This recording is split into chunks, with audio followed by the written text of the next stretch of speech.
ਮਾਨ ਸਰਕਾਰ ਦੇ ਸਿਹਤ ਖੇਤਰ 'ਚ 5 ਵੱਡੇ ਕਦਮ। ਆਮ ਆਦਮੀ ਕਲੀਨਿਕ ਦੀਆਂ ਸਿਹਤ ਸੇਵਾਵਾਂ ਹੁਣ ਘਰ ਬੈਠੇ WhatsApp ਤੇ ਮਿਲਣਗੀਆਂ। ਆਮ ਆਦਮੀ ਕਲੀਨਿਕਾਂ 'ਚ 107 ਕਿਸਮਾਂ ਦੀਆਂ ਮੁਫਤ ਦਵਾਈਆਂ। ਆਮ ਆਦਮੀ ਕਲੀਨਿਕਾਂ 'ਚ 47 ਕਿਸਮਾਂ ਦੇ ਮੁਫਤ ਟੈਸਟ। ਆਮ ਆਦਮੀ ਕਲੀਨਿਕਾਂ 'ਚ ਐਂਟੀ ਰੈਬਿਸ ਦਾ ਮੁਫਤ ਟੀਕਾ। ਆਮ ਆਦਮੀ ਕਲੀਨਿਕਾਂ 'ਚ ਗਰਭਵਤੀ ਔਰਤਾਂ ਦਾ ਮੁਫਤ ਇਲਾਜ। ਇਹ ਹੈ ਨਵਾਂ ਪੰਜਾਬ, ਜਿੱਥੇ ਇਲਾਜ ਵੀ ਮੁਫਤ ਤੇ ਇੱਜ਼ਤ ਵੀ ਪੂਰੀ, ਕਿਉਂਕਿ ਲੋਕਾਂ ਦੀ ਸਿਹਤ ਹੈ ਸਰਕਾਰ ਦੀ ਜ਼ਿੰਮੇਵਾਰੀ। दोस्तों, क्या चंद्रबाबू नायडू मोदी को झूठा दिलासा दे रहे हैं और इंडिया ब्लॉक के उम्मीदवार को अपना समर्थन देने वाले हैं? क्या अपने सहयोगी भाजपा को संतुष्टि दे रहे हैं कि हम आपके ही उम्मीदवार को सपोर्ट करेंगे, लेकिन दूसरी तरफ सबसे बड़ा खेला करने वाले हैं, यानी इंडिया ब्लॉक के उम्मीदवार को अपना समर्थन देने वाले हैं? ऐसा सवाल इसलिए उठ रहा है क्योंकि एक बयान निकलकर सामने आया है, जिसके बाद से तो सियासत में बवाल मच गया है। नमस्कार दोस्तों, मेरा नाम शिवानी पांडे और आप मेरे साथ देखना शुरू कर चुके हैं 4 PM न्यूज नेटवर्क। दोस्तों, एक बात तो सच है कि सियासत में कोई किसी का सगा नहीं होता। अगर कोई किसी से जुड़ा होता है तो अपने फायदे के लिए ही। चंद्रबाबू नायडू को ही देख लीजिए, अगर मोदी के साथ हैं यानी भाजपा के साथ गठबंधन में है तो किस फायदे के लिए आपको पता है, और मोदी भी अपनी सरकार के लिए उनके साथ हैं। और अब तो खबर सामने आ रही है कि अपने फायदे के लिए ही नायडू इंडिया ब्लॉक के उम्मीदवार को समर्थन देने की तैयारी में। ये बात हम हवा हवाई में नहीं कह रहे हैं, बल्कि हमारे पास बाकायदा खबर मौजूद है, उसी के आधार पर कह रहे हैं। एक तरफ तो नायडू कहते हैं कि वो एनडीए उम्मीदवार को अपना समर्थन देंगे, गठबंधन के साथ विश्वासघात नहीं करेंगे, लेकिन दूसरी तरफ ऐसे बयान सामने आ जाते हैं जिससे कयास लगने लगते हैं कि नायडू ही असली खेला करने वाले हैं। दरअसल दोस्तों, इंडिया ब्लॉक के उम्मीदवार वी सुदर्शन रेड्डी ने अपने एक बयान में हिंट दिया है कि चोरी चुपके नायडू उनका सपोर्ट कर रहे हैं। जी हाँ दोस्तों, हम आपको उनका बयान सुनवाएंगे, लेकिन उससे पहले उन्होंने इतना बड़ा दावा कब और कहां किया वो आप जान लीजिए। दरअसल सुदर्शन रेड्डी 26 अगस्त को इंडिया ब्लॉक के नेताओं के साथ विचार विमर्श के लिए लखनऊ पहुंचे थे। इस दौरान सपा दफ्तर में पीसी हुई। पहले तो अखिलेश ने अपनी बात रखी। अखिलेश ने कहा कि सामाजिक न्याय की लड़ाई के लिए रेड्डी से बेहतर प्रत्याशी और कोई नहीं हो सकता है। लेकिन जैसे ही सुदर्शन रेड्डी ने अपनी बात रखी, सियासत में भूचाल आ गया, क्योंकि उन्होंने पीसी में कहा कि मेरा समर्थन इंडिया ब्लॉक से बाहर के लोग भी कर रहे हैं। रेड्डी ने कहा कि हम साउथ इंडिया से हैं और हिंदी में भाषण देने की कोशिश कर रहे हैं। इंडिया ब्लॉक के बाहर के दल भी हमारा समर्थन कर रहे हैं। उपराष्ट्रपति पद कोई राजनीतिक पद या मुद्दा नहीं है, ये गैर राजनीतिक पद है। संवैधानिक संस्थाओं पर संकट के बादल है। तो दोस्तों, पीसी में रेड्डी ने हिंट दे दिया कि संवैधानिक संस्थाओं पर संकट के बादल हैं, इसलिए इंडिया ब्लॉक के बाहर के लोग भी मेरे साथ खड़े हैं। अब हम आपको उनका बयान भी सुनवाते हैं। अभी आप लोगों को तो मालूम है, प्रतिपक्ष दल ने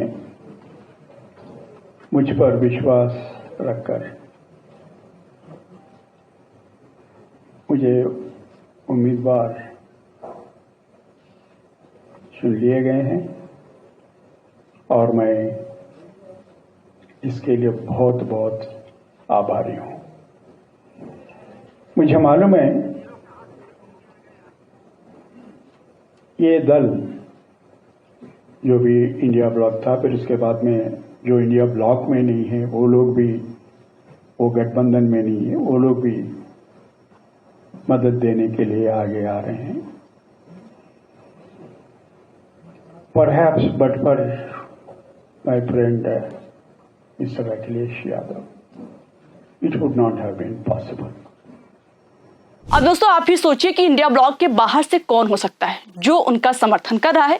जाहिर सी बात है कि एनडीए के सहयोगी ही हैं। इशारा तो नायडू की तरफ ही जा रहा है, क्योंकि उन्होंने ये बात भी कही कि वो साउथ से हैं और नायडू भी साउथ से हैं। और ऐसा पहली बार नहीं है, इससे पहले भी एक बयान में सुदर्शन रेड्डी दावा कर चुके कि उनके नायडू के साथ बहुत अच्छे संबंध है।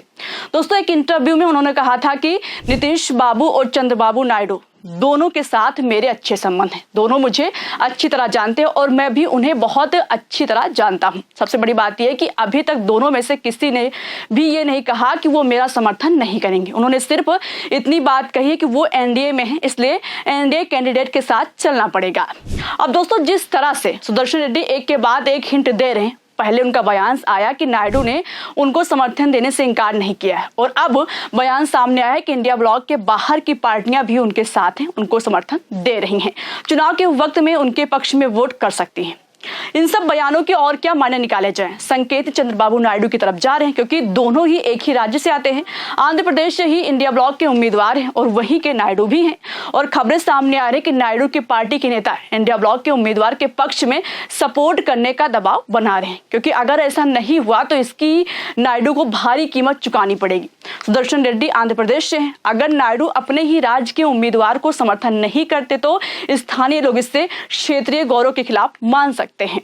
इससे उनकी पार्टी की लोकप्रियता और नायडू की छवि को नुकसान हो सकता है और नायडू के वोट बैंक पर खतरे की घंटी बज सकती है। अगर नायडू क्षेत्रीय हितों को छोड़कर एनडीए का साथ देते हैं तो आंध्र प्रदेश में उनकी पार्टी को केंद्र के सामने झुकने वाली पार्टी के रूप में देखा जा सकता है। इससे नायडू को घेरने के लिए उनके विरोधी दलों को मौका मिल जाएगा, जो नायडू के लिए गले का फांस बन सकता है। कुल मिलाकर नायडू का इंडिया ब्लॉक को समर्थन न देना उनके लिए स्थानीय स्तर पर राजनीतिक नुकसान और विपक्ष के लिए रणनीतिक हार का कारण बन सकता है, जिसका सहारा विपक्ष जरूर लेगा। यानी दोस्तों, चंद्रबाबू नायडू पर दो तरफा दबाव है, एक और गठबंधन की वफादारी तो दूसरी ओर आंध्र प्रदेश के लोगों का क्षेत्रीय गौरव। अगर वो रेड्डी का समर्थन नहीं करते हैं तो इससे जनता के बीच गलत संदेश जा सकता है, लेकिन खुले तौर पर मोदी से बगावत भी नहीं कर सकते, नहीं तो उनके खिलाफ ईडी और सीबीआई की जांच बैठ सकती है।